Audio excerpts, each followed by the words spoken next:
This is MJ. I'm an author, I'm an artist, I'm an analyzer. Welcome to Fortress Fiction, Episode 9. Join me as I talk about Ronia, the Robber's Daughter by Astrid Lindgren. This book was published in 1981. Here's the synopsis. Ronia grows up among a clan of wild robber men in a medieval magical forest. After befriending the son of a rival robber chieftain, she attempts to unite the feuding families. Here's how to read this book. The book can be borrowed for free from a library or purchased from many online retailers, including the official Astrid Lindgren site, which will be linked in the show notes, and in audiobook format as well from Kobo and Audible, which are both linked in the show notes. So obviously you can go to a library and get a paperback. I don't know if there's a hardback. The paperback, we read a paperback with the family, and I read a paperback of it that I have actually the same cover pictured on the thumbnail here, and we got that off of Amazon or whatever. So anyway, that's what you can do.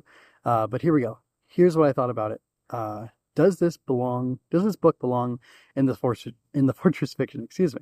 I'm going to say no. It doesn't qualify to be a foundation in the Fortress Fiction. It doesn't really belong in a place of great honor in the Fortress Fiction. It's not a cornerstone. It's a place of little honor. It doesn't belong in the dungeon, certainly, like Tuck Everlasting, for example.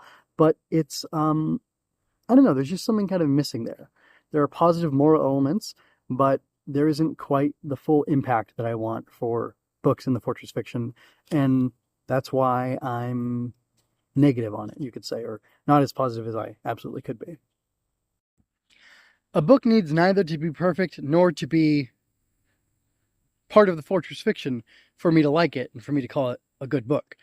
So I'm going to talk a little bit about the book and the things I did like about it. So this book is charming and it's competently written. Lindgren has a very interesting way she presents everything, which is it's very simple and very straightforward, and somehow that simplicity feels like homey and comforting and warm, and I really like that. It's an interesting coming-of-age story in a fantasy setting, but there's no epic quest. The quest is very internal, very home-like, and I mean, it really isn't even a quest, but it is a coming-of-age that takes place over about a year, the main narrative, that is.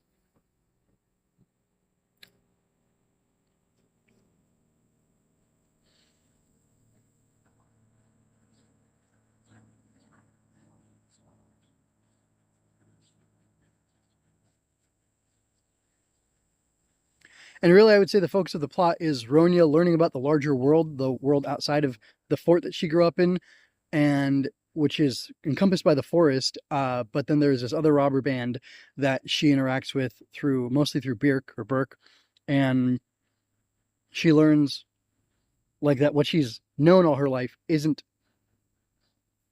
that just what she's known all her life isn't what everything is, and that there's something beyond that and outside of that. And she kind of learns that the world is a bigger place than she knew it was, and we see her interacting with that idea and coming to terms with it in different ways, which is really interesting.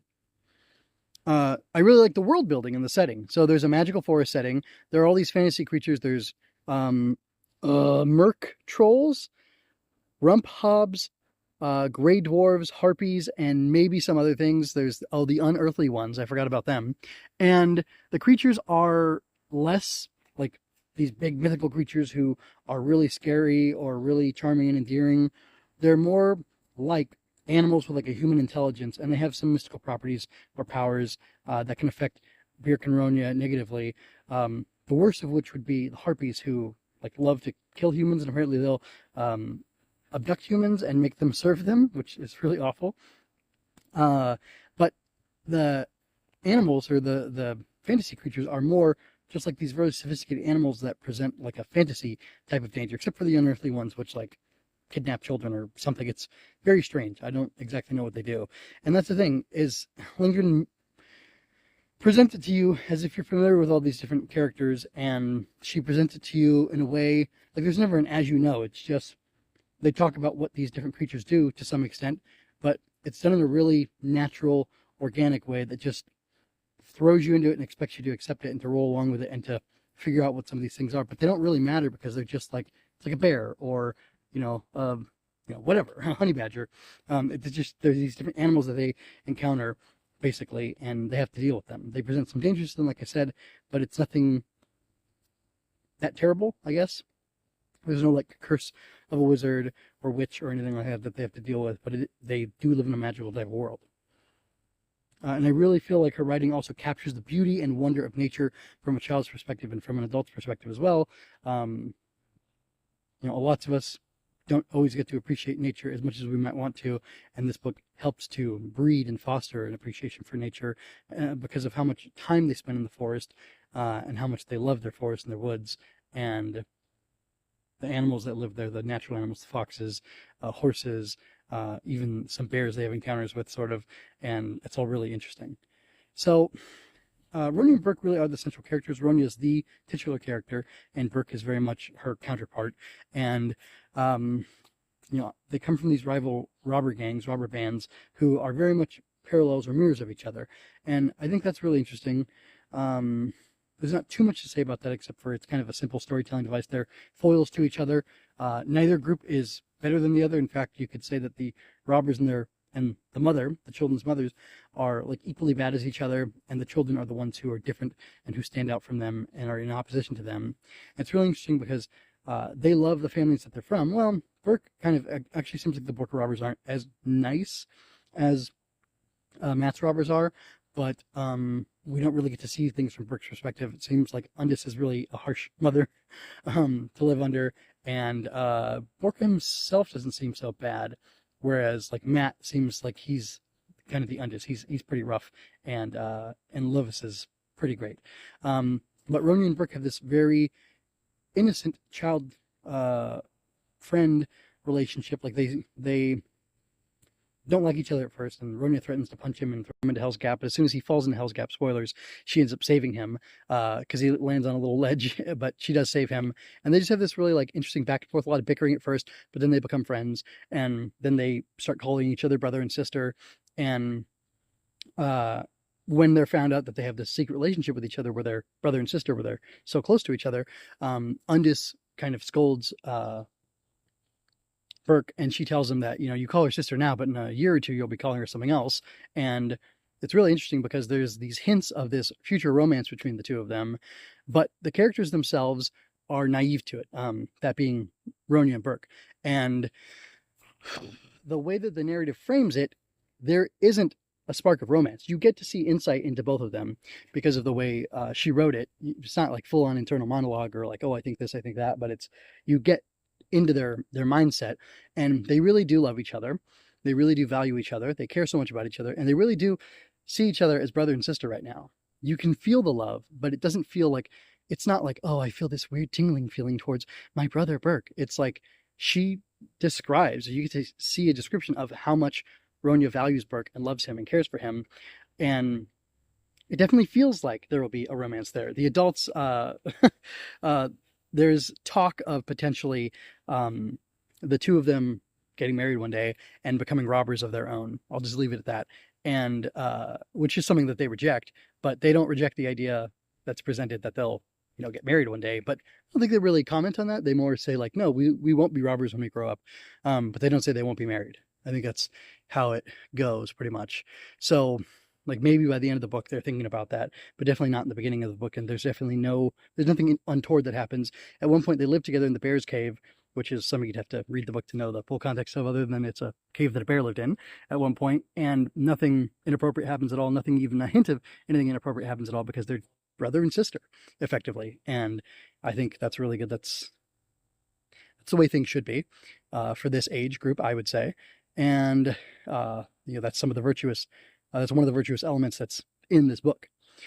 So yeah, like I mentioned before, there's this thing going on where Burke and Ronia both want to reject being a robber, and it's interesting. They want to live a honest way of life, and it's better to them because they know and they hear stories told of how people cry and get mad and curse the robbers who take their things from them, and the robbers think it's great. They think it's hilarious. They love it. They want people to cry harder, and they're drinking their tears, so to speak. But the kids see hurting people and taking their things as a negative thing, and they don't understand why you would do that. And you get that from him, but Ronia really get her perspective. And there's this whole conversation that she has with her father, Matt, and it's interesting because they talk about that.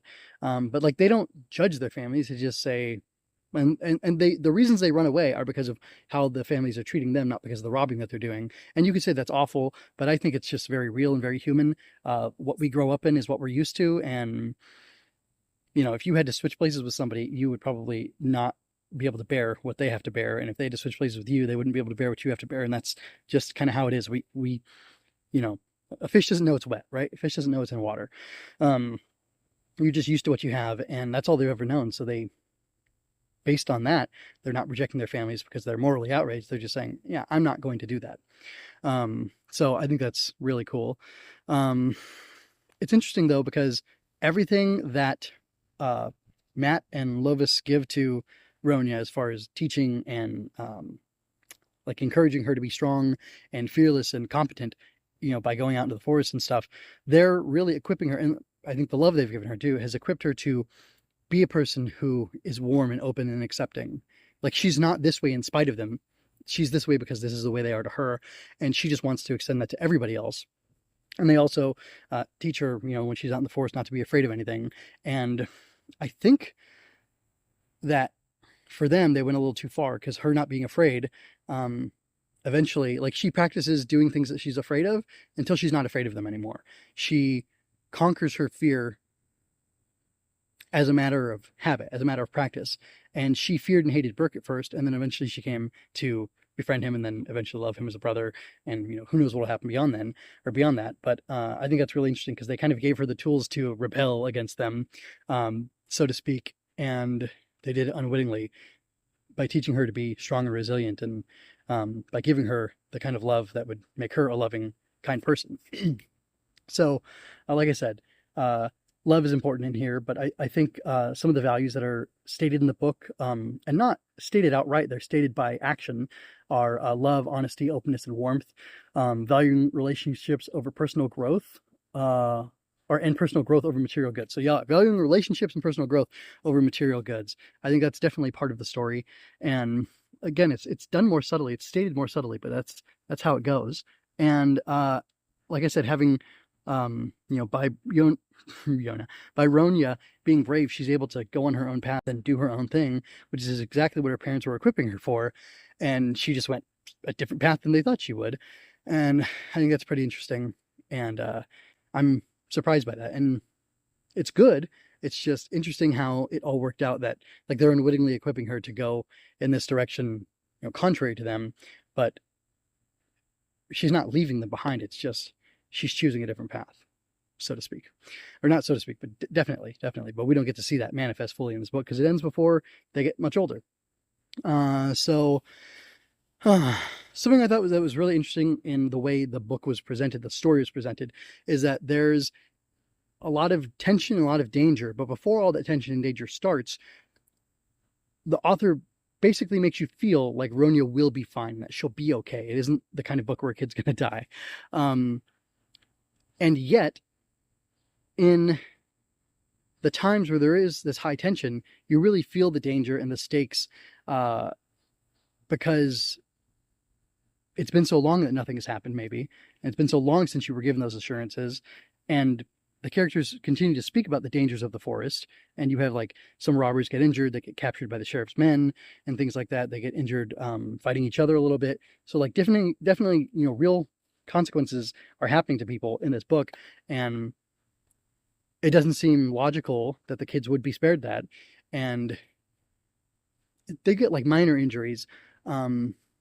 But definitely the way things are presented, you definitely feel danger. They're in a few life-threatening situations, and you definitely feel like they may not make it, even though you're pretty sure they will.